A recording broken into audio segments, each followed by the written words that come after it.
Baik, bismillahirrahmanirrahim. Assalamualaikum warahmatullahi wabarakatuh. Semangat pagi ya semuanya. Oke, alhamdulillah sekarang kita sudah sampai kepada materi kita yang kedua dari mata kuliah usul fikih kali ini. Oke, tapi sebelumnya saya informasikan bagi teman-teman yang sudah bertanya di forum MMP di Sister, hasil diskusi dan jawaban bisa kalian lihat di sana ya. Dan insya Allah itu sudah saya jawab semua sesuai dengan temanya. Oke, baik teman-teman. Sebelum kita memulai mata kuliah kita pada hari ini, mari kita berdoa bersama-sama agar perkuliahan kita menjadi perkuliahan yang barokah. Nawaitu ta'aluma liridhallahi ta'ala wa izalatil jahli wa ihya'idin amin ya rabbal alamin. Oke, hari ini kita akan membahas mengenai hukum. Dalam hal ini kan kita punya 2 minggu ya untuk membahas hukum, dan hari ini kita akan membahas pada topik pengertian dan macamnya saja. Oke, next slide kita punya pengertian ya teman-teman. Oke,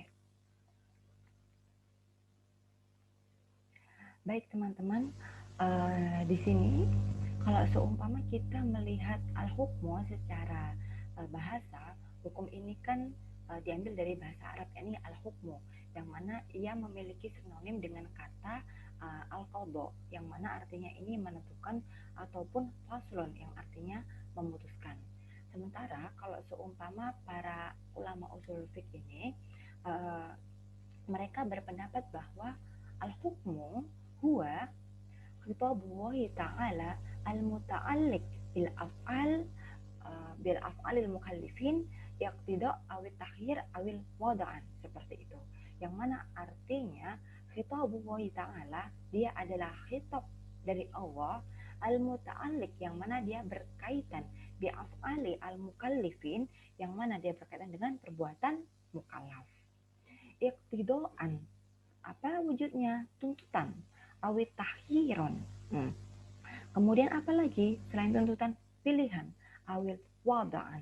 Yang terakhir adalah penetapan. Seperti itu teman-teman.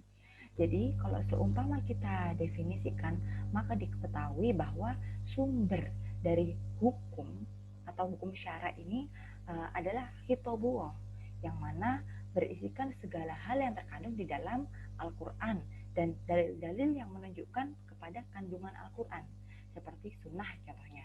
Kemudian kias ataupun maslahah, seperti itu.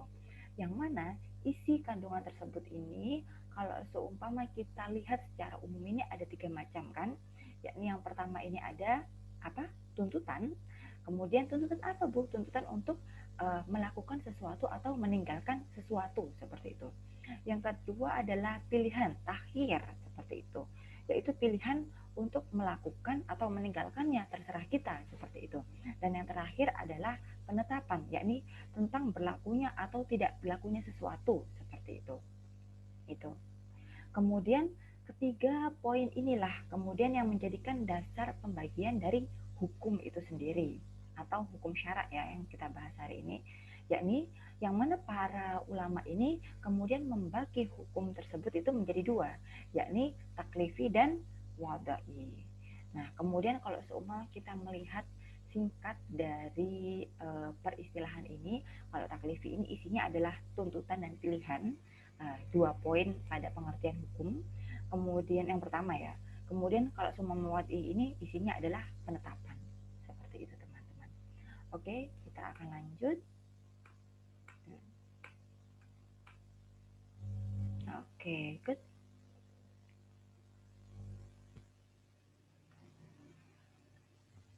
Kemudian teman-teman, kalau seumpama kita ingin mengetahui secara detail, sekarang saya membahas lebih rinci nih ya.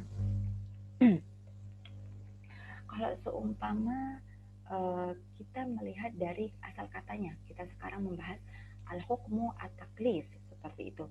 Taklif ini kan asal katanya adalah kalafa yukalifu, yang mana artinya adalah membebani. Nah, sementara kalau orang yang terbebani diistilahkan sebagai mukallaf, seperti itu. Karena sebenarnya pada intinya adalah pembebanan ya, maka hukum taklif ini tentu isinya adalah tuntutan. Dibebankan berarti dia dituntut untuk sesuatu. Nah, tuntutan Allah ini tentu berkaitan dengan perintah atau perbuatan untuk melakukan sesuatu, perintah untuk melakukan sesuatu atau tidak berbuat seperti itu. Jadi seperti itu teman-teman. Kemudian selain itu tuntutan ini juga ada hal untuk memilih seperti itu antara dua seperti itu, terserah kita pilihnya yang mana. Nah, kalau seumpama perintah atau tuntutan untuk berbuat inilah kemudian yang menghasilkan hukum ijab atau kerap kita sebut sebagai wajib seperti itu. Dan yang kedua hukum yang dihasilkan itu adalah nadab atau mandub atau sering kita sebut sebagai sunnah seperti itu. Bedanya jika sifatnya tegas dan jelas maka dia ini dikatakan wajib, namun jika dia tidak tegas atau hanya berupa anjuran saja untuk melakukan sesuatu maka ia disebut dengan mandub atau sunnah seperti itu. Sementara kalau seumpama perintah yang kedua yakni perintah untuk tidak berbuat seperti itu ya, atau tidak melakukan sesuatu. Nah, ini menghasilkan dua hukum juga, yakni hukum tahrim atau yang sering kita ini dengar dengan istilah haram seperti itu, ataupun hukum karohah yang mana kita kerap kali mendengarnya dengan makruh seperti itu. Dan sama kalau seumpama dia ini levelnya pada level tegas dan jelas, maka dia ini dinisbatkan kepada yang tahrim atau yang haram. Sementara kalau seumpama sifatnya ini masih himbauan agar tidak melakukan sesuatu, maka dia dihukumi sebagai karoha ataupun makruh. Dan yang terakhir ini adalah hukum yang mana kita bisa memilih antara melakukannya atau tidak, yakni mubah seperti itu. Sifatnya pilihan, ibahah, hukum ibahah seperti itu. Boleh iya, boleh tidak. Gitu ya. Kemudian next. Nah, ini kita lebih membahas rincian dari hukum taklif itu sendiri. Nah, kemudian kelima yang tadi saya bahas itu kita kerap kali sebut sebagai al-ahkam al-khomsah ya teman-teman istilahnya. Dan al-ahkam al-khomsah ini kelima-limanya memiliki konsekuensi yang berbeda-beda tentunya. Nah, ini ada beberapa macam pembagian ya di sini. Oke, pertama kita bahas mengenai hukum ijab dulu. Ijab wajib ya mas saya. Karena tuntutannya kalau seumpama sesuatu ini dihukumi ijab ataupun pasti, maka apabila dia ditinggalkan akan ada hukuman yang menyertainya. Ada dosa di situ. Tetapi apabila dia ini dilaksanakan, maka akan ada reward di situ, yakni yang berupa pahala. Contohnya saja kalau seumpama kita melihat pada Al-Baqarah ayat 110. Wa aqimus shalah wa atuz zakat. Itu kan perintahnya wajib ya untuk sholat dan zakat. Kalau kita ini melaksanakan sholat berarti ya kita akan mendapat pahala. Tapi kalau kita meninggalkannya berarti kita akan mendapat dosa seperti itu. Begitu pula masalah zakat. Kalau seumpama kita sudah fix semua syaratnya, kita tidak melakukannya maka kita akan berdosa seperti itu. Kemudian kita akan membahas mengenai pembagiannya teman-teman. Kalau kita lihat dari peringkatnya berdasarkan orang yang dibebani pertama ini, berdasarkan dari mukalafnya nih, sisi orang yang terbebaninya. Ini ada ain, ada kifayah seperti itu. Apa bedanya Bu? Nah seperti ini teman-teman. Jadi kalau seumpama kita sebut ain, ini dibebankan kepada setiap individu. Semua orang atau setiap orang ketika ada ketentuan syara itu maka dia wajib melakukannya. Contohnya sholat 5 waktu seperti itu. Kemudian kalau seumpama kifayah, dia ini ditunjukkan kepada seluruh mukallaf.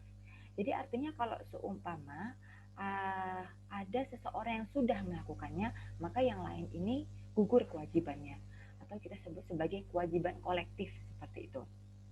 Contohnya saja kalau seumpama ada jenazah, misalnya jenazah COVID-19 seperti itu ya. Nah, sudah ada ini dari pihak rumah sakit yang kemudian mengkafaninya, kemudian kalau COVID kan sudah ada ini ya protokol pemulasaran itu seperti itu ya. kemudian dikuburkan oleh pihak rumah sakit, ya sudah gugur sudah kewajibannya. Jadi dari pihak keluarga sendiri ya tidak usah memaksakan diri sampai dibuka petinya dan lain sebagainya, itu malah membahayakan diri sendiri seperti itu. Padahal kewajibannya adalah masuk pada kategori wajib kifayah seperti itu teman-teman. Kemudian pembagian yang kedua yakni kandungan perintahnya. Nah, dari kandungan perintah ini kita dapat dua kategori, yakni muayyan dan mukhayyar. Yang mana kalau muayyan ini merupakan kewajiban yang mana ini berkaitan dengan sesuatu yang diperintahkan, seperti itu. Contohnya kalau seumpama kita ini sholat 5 waktu ya, karena ketentuannya ini kan sudah ditentukan oleh Allah, maka ya sudah nggak ada alternatif untuk itu. Suruh sholat ya sudah sholat yang dilaksanakan, seperti itu. Tetapi kalau semua mukhayyar berarti kita bisa memilih, bisa takhir ini. Nah, jadi ada ketentuan yang dapat dipilih oleh mukallaf. Misalnya saja dalam membayar kafarat. Nah, kafarat itu apa, Bu? Kafarat itu kan artinya menutupi ya. Misalnya kita ini ada dosa yang telah diperbuat, kemudian ditutupi dengan perbuatan tersebut, membayar denda lah ya istilahnya, seperti itu. Misalnya berhubungan suami istri di siang hari pada bulan Ramadan, kan itu nggak boleh ya teman-teman. Nah, kemudian atau juga kafarat karena adanya pembunuhan, seperti itu, membunuh, tidak sengaja membunuh ataupun melanggar sumpah, seperti itu. Nah, maka seseorang ini boleh memilih salah satu dari kewajiban yang dibebankan oleh syarak atas kafaratnya. Misalnya kalau seumur berhubungan itu kan tidak boleh, boleh memilih antara puasa, kemudian boleh memerdekakan budak ataupun memberi orang miskin, memberi makan orang miskin. Jadi kita boleh pilih salah satunya, seperti itu. Dia diwajibkan, tetapi kita boleh memilih mana nih yang kita sanggup, seperti itu. Kemudian untuk pembagian yang ketiga ini adalah masalah waktu pelaksanaannya. Ada mutlak, ada muakkad. Kalau semua mutlak maka sifatnya adalah absolut, sesuatu yang ditentukan syar'i namun dilaksanakan waktu sesuatu yang ditentukan syar'i untuk dilaksanakan, kemudian waktunya ini bisa kapan saja. Misalnya saja maaf oke, seperti ini. Mutlak ini kan ditentukannya kapan saja. Jadi kalau seumpama orang misalnya dia ini membayar kafarat kemudian karena melanggar sumpah, ya sudah kapan dia bisanya, yaitu yang kapan-kapan dia dibayarkan, seperti itu. Sementara kalau muakkad, nah ini kewajiban yang harus dilakukan pada waktu tertentu.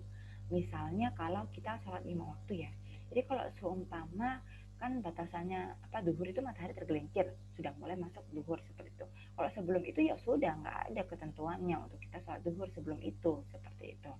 Nah, kemudian berdasarkan ukuran sekarang, kalau seumpama ukuran ini ada yang kita sebut sebagai muhaddad, ada yang ghairu muhaddad. Kalau seumpama muhaddad ini ukurannya ditentukan oleh syar'i, seperti itu.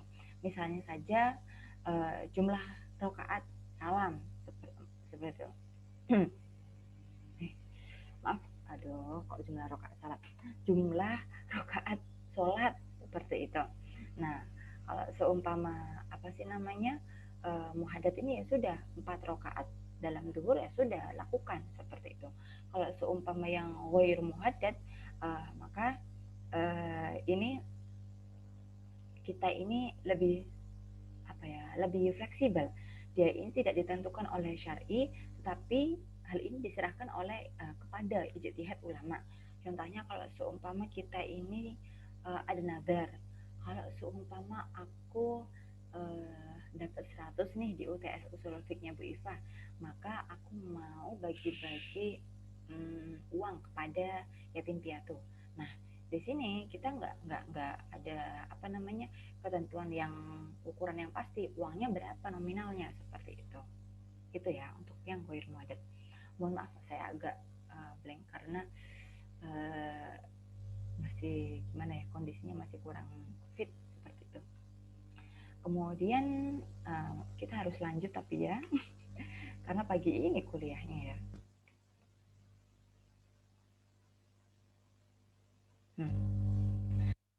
Kemudian masalah mandub teman-teman. Ini hukum nadab ya atau mandub. Hukumnya namanya nadab. Kemudian kalau seumpama diistilahkannya mandub dan kita seringnya dengarnya sunnah seperti itu.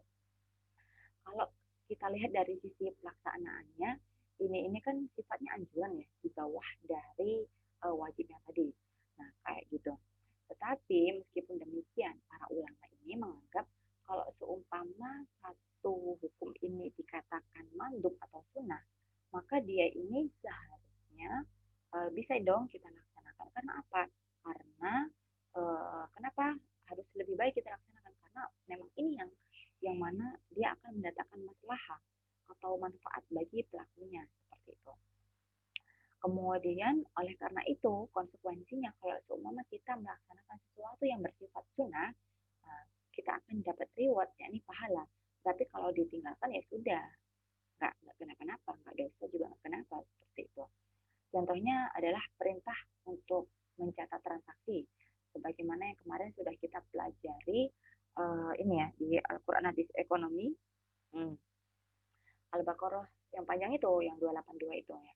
Ya ayyuhalladzina amanu idza tadayantum bidainin ila ajalin sama faktubhu. Dan awal kalau semua kemarin saya jelaskan faktubhu di sini kan awal itu perintahnya wajib, kemudian dinasah oleh 283 menjadi sunnah setelahnya. Kenapa kita katakan sunnah? Ya dong, kalau seumpama kita tidak melakukan tulis menulis, kemudian ada penipuan, kita sendiri yang rugi. Seperti itu. Maka kalau seumpama kita tulis, kemaslahatan ada di kita. Barang-barang ada yang lupa, seperti itu. Barangkali kan al-insanu mahalul khata'u ya teman-teman. Ya sudah, ada bukti otentik seperti itu. Nah, seperti itu ya. Kemudian di dalam pembagiannya juga kita ada 3 hal. Mu'akkad, ghairu mu'akkad, sama zaidah, teman-teman. Kalau seumpama yang mu'akkad ini, dia ini ada tuntutan untuk melaksanakan. Tapi jika meninggalkan ini, ya sudah, nggak dosa dan nggak dapat celah seperti itu. Jadi titik poinnya ini, tidak mendapat celah. Contohnya adalah sholat id. Sholat id itu kan hukumnya sunnah. Tapi kalau kita ninggalin coba, sudah setahun sekali, kemudian kita nggak tahu kan gimana seperti itu. Kemudian yang kedua adalah ghairu mu'akkadah. Ghairu mu'akkadah ini ada tuntutan untuk melaksanakan. Kalau seumpama meninggalkan nggak dosa karena itu memang sunnah ya. Kemudian kalau meninggalkan juga tidak tercela seperti itu, tidak mendapatkan celah. Contohnya keblian asar. Setelah ini saya akan kasihkan tambahan ya, sedikit tambahan mengenai sholat rawatib. Soalnya di dalam sholat rawatib ini uniknya ada 2 hukum, di dalamnya adalah mu'akkad sama ghair mu'akkad. Tapi kita selesaikan dulu pembagiannya, dan yang terakhir adalah zaidah. Zaidah ini kan kalau seumpama bahasa Indonesianya artinya adalah tambahan atau pelengkap. Nah, contohnya adalah ada seperti itu, etika, kesopanan seperti itu. Makan dengan berdoa, makan dengan tangan kanan seperti itu masuk kepada sunnah yang zaidah ya. Kemudian ini tambahan yang saya maksud teman-teman, sholat sunnah rawatib. Di sini sebenarnya unik ya. Kenapa unik?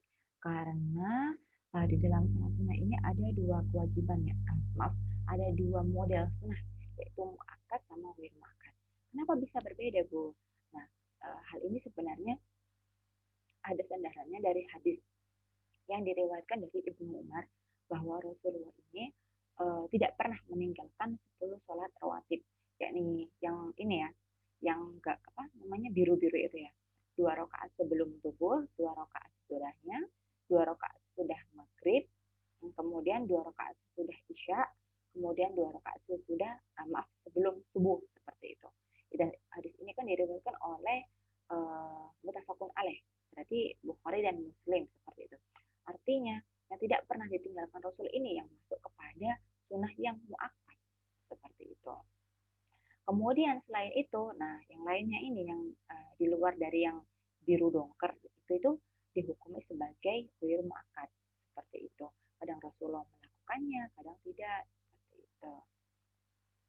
Nah, kemudian yang jadi catatan ya teman-teman, kalau teman-teman rawatib ini sebenarnya tidak disunahkan ya untuk jamaah seperti itu. Kemudian ada hal penting itu kan ada yang bolong-bolong ya. Jadi penting kalau kita itu tahu bahwa nggak ada itu yang namanya sholat ba'diyah asar, kemudian ba'diyah subuh, nggak ada itu. Oke, malah kalau seumpama kita melakukannya haram ya teman-teman hukumnya. Nah, kemudian kenapa sih saya menambahkan ini sebagai tambahan dalam materi saya? Ini sebenarnya ada beberapa hikmah. Nah, yang pertama kalau seumpama sholat ini kan otomatis adalah sebaik-baiknya amalan ya kan, dalam sholat itu banyak doa seperti itu. Kemudian yang kedua karena dia banyak doa dan bisa sebaik-baiknya amalan, maka dia bisa meninggikan derajat kita di surga nanti. Karena dengan banyaknya sholat sunnah atau sholat tatawwu kita sebutnya, uh, inilah yang bisa menjadi pijakan kita nantinya. Kemudian yang ketiga, ini bisa menutup kekurangan sholat wajib kita. Misalnya saja pahala kita karena kita kurang khusyuk pada rakaat terakhir dan lain sebagainya, yang awalnya jamaah jadi 27, maka dengan ini ditempel ini teman-teman kekurangan dari sholat wajib tadi. Dan yang terakhir ini ada salah satu hadis ya, kalau seumpama kita ini uh, rajin nih sholat rawatib, maka insya Allah akan dibangunkan rumah nanti di surga. Maka kalau dan hadis ini diriwayatkan dari Ummu Habibah, istri Nabi Shallallahu Alaihi Wasallam, yang mana ketika itu beliau bersabda, "Man sholat nata asyara rakaatan fi yaumi wa lailah bunya lahu bihinnal bait fil jannah." Seperti itu. Jadi barang siapa mengerjakan sholat sunnah dalam sehari-hari banyak 12 rakaat, maka karena amalan itulah akan dibangun rumah baginya di surga nanti. Amin ya rabbal alamin. Jadi enak teman-teman. Rawatibnya 10 pun nanti kita bisa tambah, itu badian juga bisa 4 rakaat ya badian duhanya. Ataupun ditambah duha dua kan pas 12 gitu ya. Seperti itu. Nah, oke mulai sekarang yuk kita soal rawatib. Oke. Kemudian next kita kembali lagi nih ke materi kita.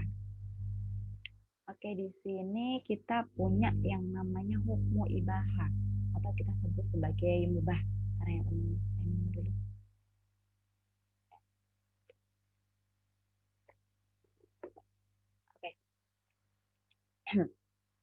Karena mubah ya, maka konsekuensi dari hukum ini lebih baik dia dikerjakan, maaf, baik dia ini dikerjakan ataupun dia ini ditinggalkan, nggak ada reward ataupun punishment. Ya sudah, boleh iya, boleh tidak, seperti itu. Nah, kemudian para ulama ini membagi mubah atau boleh ini itu dalam 3 hal.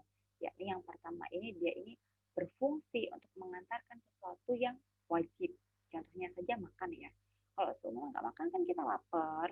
Kalau lapar pikirannya nggak fokus, maka ibadahnya nggak khusyuk kan kayak gitu kan. Jadi ya sudah kita makan minum ini diniatin untuk beribadah agar kuat beribadah seperti itu. Nah, maka dia akan bisa untuk menghantarkan kita kepada sesuatu yang wajib itu. Kemudian mubah yang kedua ini, contohnya kita bermain, kemudian mendengarkan musik. Kalau sekali agar tidak stres boleh, nah nggak apa-apa. Tapi kalau keseringan, nah ini kan nanti bakalan edik ya kitanya ya, keterusan. Nah ini yang beracuni kita ini yang nggak diperbolehkan. Kemudian berbelanja kebutuhan sehari-hari. Nah ini juga sesuatu yang mubah seperti itu yang diperbolehkan. Kemudian next kita ada makro. Bapak ini ngalah-ngalahin emas-emasan saya ya dari gelang kalungnya merepel seperti itu. Nah oke, kita ke karoha sekarang. Nah sebenarnya teman-teman kalau kita melihat karoha ini kan kebalikan dari nadab ya, nadab mandub mubah sunnah tadi itu ya. Kalau semua mandub ini kan isinya anjuran untuk melaksanakan, tapi kalau semua makruh ini himbauan untuk meninggalkan. Dengan demikian, konsekuensinya jika kita meninggalkan perbuatan tersebut, maka kita akan memperoleh pahala. Tetapi kalau seumpama kita melakukannya, ya sudah seperti itu. Nggak apa-apa seperti itu. Oleh karena itu, hal ini kalau menurut ulama ada 2 hal yang membedakan tingkatannya. Yang pertama ada tanzih, yang kedua ada tahrim. Kalau tanzih, nah itu bapak-bapak itu ya, sesuatu yang dituntut untuk ditinggalkan tapi dalilnya tidak pasti atau zoni. Contohnya itu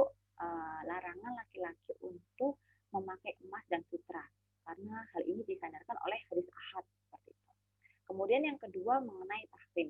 Tahrim ini adalah sesuatu yang dituntut untuk ditinggalkan dan dalilnya ini pasti, tetapi kekuatannya ini yang bersifat dzonni.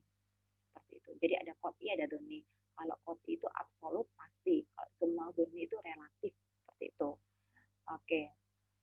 Kemudian kita bisa contohkan di situ adalah pelarangan jual beli waktu sholat Jumat. Oke, sebagaimana kalau kita bisa lihat pada Al-Jumu'ah ya, ayat 9. Nah, di situ kan ada apa namanya? Pelarangan untuk sholat Jumat. Maaf, untuk jual beli maksudnya. Jual beli ketika sholat Jumat. Oke. Mungkin saya akan tunjukkan sebentar, saya carikan dulu ayatnya ya, biar teman-teman enak ini. Al-Jumu'ah ayat 9, sebentar.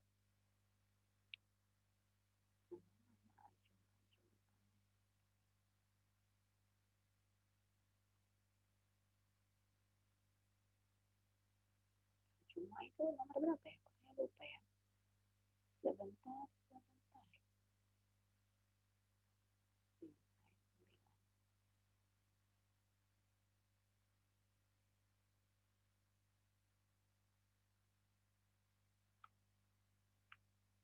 Saya bacakan aja mungkin ya, biar teman-teman enak nih. Nah, ya ayyuhalladzina amanu idza nudiya lis-salati min yaumil jum'ah fas'au ila dzikrillahi wa darul bait. Dzalikum khairul lakum in kuntum ta'lamun. Jadi kalau semua kita Al-Quran, ya ayyuhalladzina amanu, hai orang-orang yang beriman. Kemudian idza nudiya lis-salati min yaumil jum'ah, apabila sudah diserukan untuk sholat Jumat ya, maka bersegeralah kepada kamu untuk mengingat Allah. Nah, disuruh bersegera dan tinggalkanlah jual beli. Kalau semua kita lihat konteksnya tinggalkan daru baik, itu kan larangan ya. Kemudian yang demikian itu lebih baik bagimu jika kamu mengetahui. Khairul lakum. Nah, di situ kita bisa merasa bahwa di situ memang ada himbauan untuk tidak sholat Jumat seperti itu.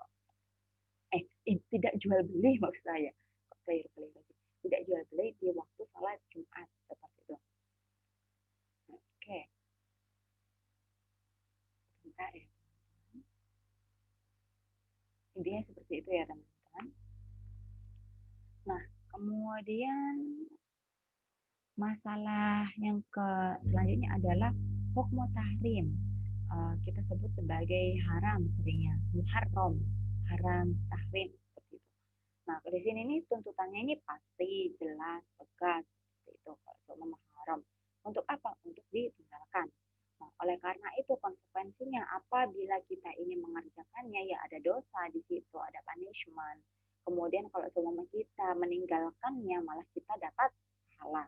Contohnya ini saya kasih kasus larangan memakan babi. Oke, kan di dalam Al-Quran itu ada inna maharrama alaikumul maitata wad dama walah mal khinzir wa ma uhilla bihi li ghairillah, seperti itu.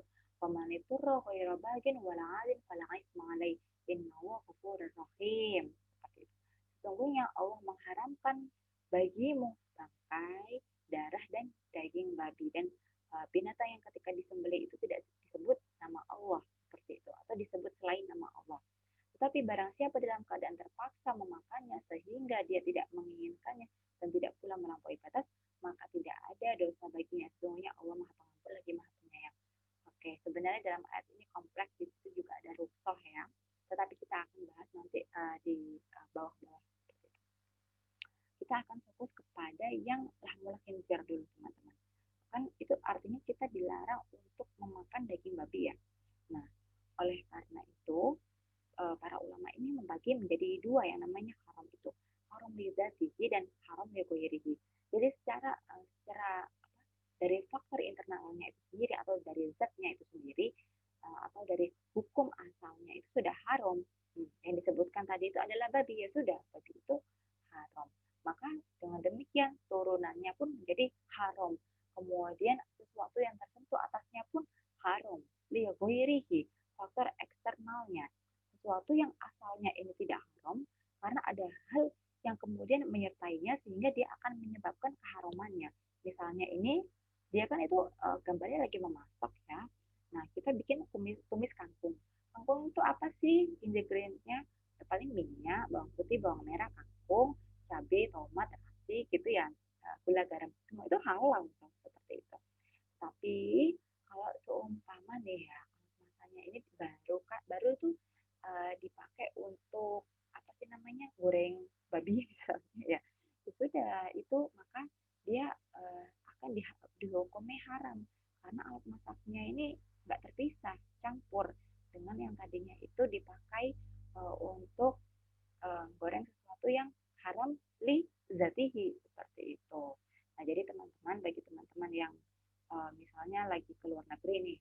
juga harus dicermatin, itu Risto apa namanya, jualan sesuatu yang haram enggak, seperti itu. Kalau seumpama memang eh, apa jual, apakah prosesnya dipisah enggak, seperti itu ya. Nah, seperti itu teman-teman. Oke, kemudian next slide. Oke, oh, ini dulu yang muncul ya. Oke, ada apa stop dan oke-nya dulu yang muncul nih. Baik, jadi sekarang kita akan beranjak ke hukum yang kedua, pembagian hukum yang kedua yakni hukmu al-wada'i, seperti itu. Yeay.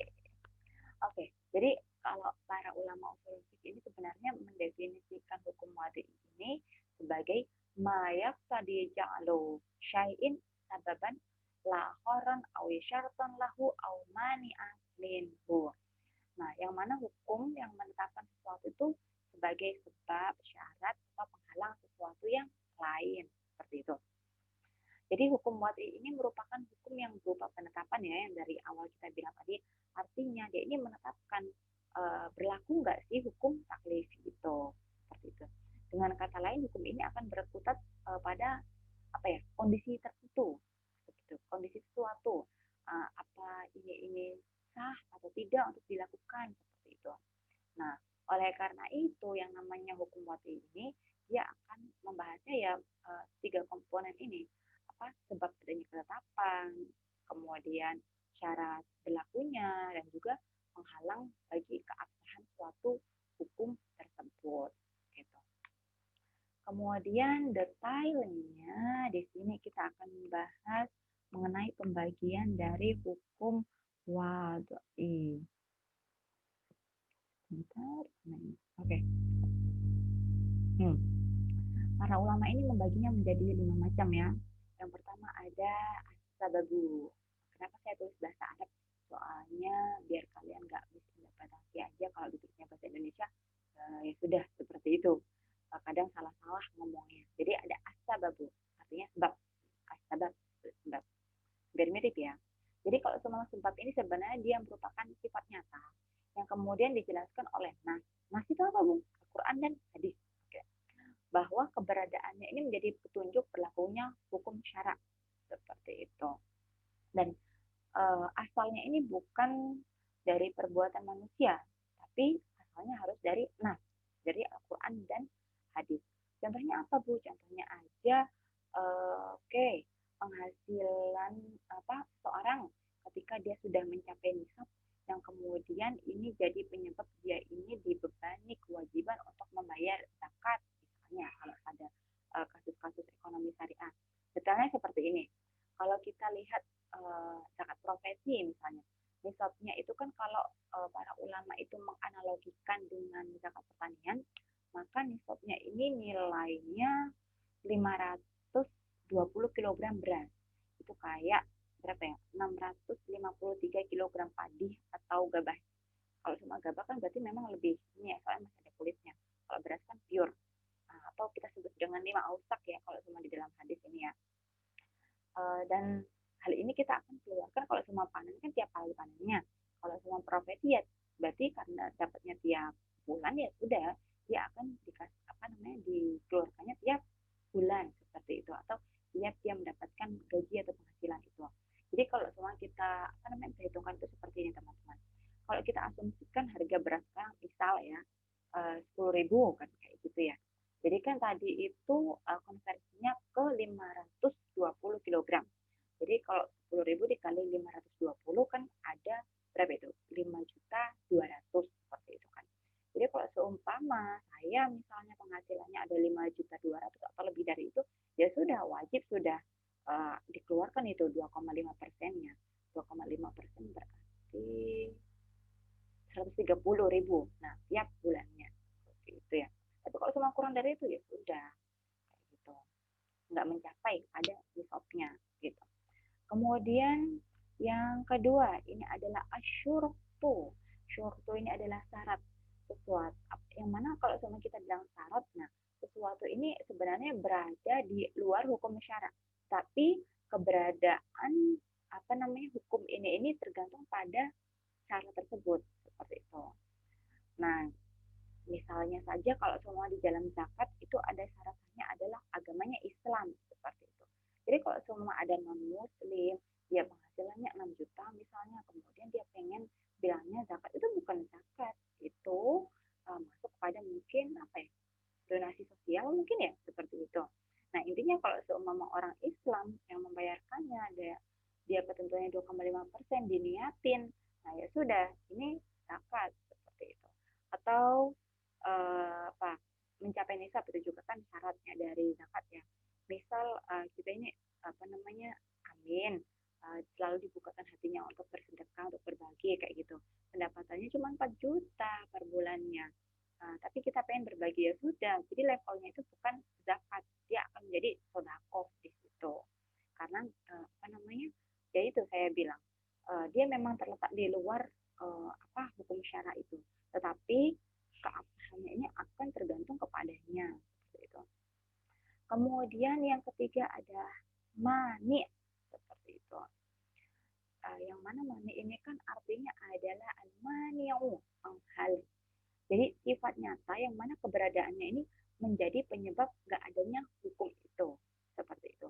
Misalnya saja kalau seumpama zakat tadi itu ya, penghasilannya memang misal 10 juta per bulan, tapi anaknya juga 10, hutangnya juga banyak, apa namanya misal hutang untuk apa cicilan rumahnya, kemudian semua anak-anaknya ini lagi sekolah dan butuh biaya. Nah, akhirnya inilah yang kemudian menjadi penghalang, nisabnya nggak cukup nih untuk membayarkan zakat seperti itu. Jadi dia ada alman yang di situ. Nah, akhirnya di sini ada yang namanya as-sah wal batal. Yang mana ada sah dan batalnya sesuatu. Nah, kapan kita bisa bilang itu sah dan kapan bisa bilang itu halal, Bu? Nah, kalau sesuatu ini sudah sesuai dengan tuntutan syarat, artinya itu sudah terpenuhi ya, yang 3 poin kita apa bahas sebelumnya, ada sebab, syarat, dan nggak ada mani, gitu, nggak ada penghalang. Nah, ya sudah, maka sesuatu itu dikatakan sah seperti itu. Tetapi kalau batal, batal ini kan terlepasnya hukum syarat dari ketentuan yang ditetapkan. Kalau seumpama dia ini nggak terpenuhi, maka sifatnya adalah batal. Seperti itu ya. Jadi contoh kasusnya kalau masih berkutat pada zakat. Ya. Oke, kalau seumpama seseorang ini bukan apa namanya, maaf, kalau semua orang ini sudah orang Islam seperti itu, udah gitu gajinya pas-pasan 5.200.000 kayak gitu, tapi nggak ada tuntutan atau apa, terus kemudian dia merupakan orang yang balik berakal, otomatis merdeka karena zaman ini kan nggak ada ini ya budak seperti itu ya, kemudian kan sudah nyampe nisab juga, ya sudah dia sah untuk berzakat seperti itu ya. Kemudian yang terakhir ini ada azimah dan rukun. Bagus nih ya, dibuat nama sebenarnya azimah. Kemudian azimah itu apa, Bu? Azimah ini adalah hukum dasar yang mana ini bersifat umum. Kalau rukso ini adalah hukum pengecualian yang bersifat khusus seperti itu. Contoh praktiknya seperti kayak gini teman-teman. Kalau azimah ini kan di dalam Al-Quran puasa Ramadan itu hukumnya wajib ya.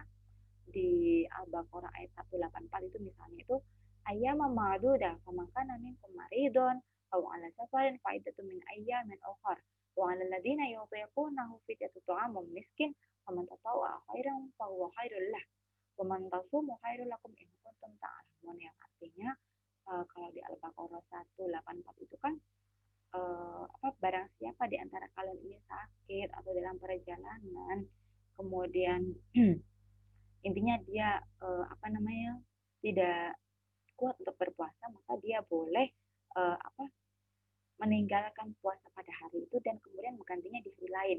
Nah, ini yang kita sebut sebagai ruksohnya. Jadi hukum asal muasalnya apa namanya puasa, nah itu azimahnya karena di Al-Quran itu diwajibkan puasa Ramadan itu. Kemudian yang apa namanya untuk menggantikannya ini karena dia sakit ini disebut sebagai rukso seperti itu. Mungkin bisa disebut kalau kalian lagi ospek itu dispensasi. Oh, mbaknya asma, berarti tidak boleh lari-lari. Ruksohnya dispensasinya berarti karena dia dasarnya apa, hukum apa asalnya apa. Semua maba itu harus lari-lari seperti itu. Misalnya kayak gitu contohnya. Jelas ya. Kalau nggak jelas nanti kita bisa diskusi di MMP.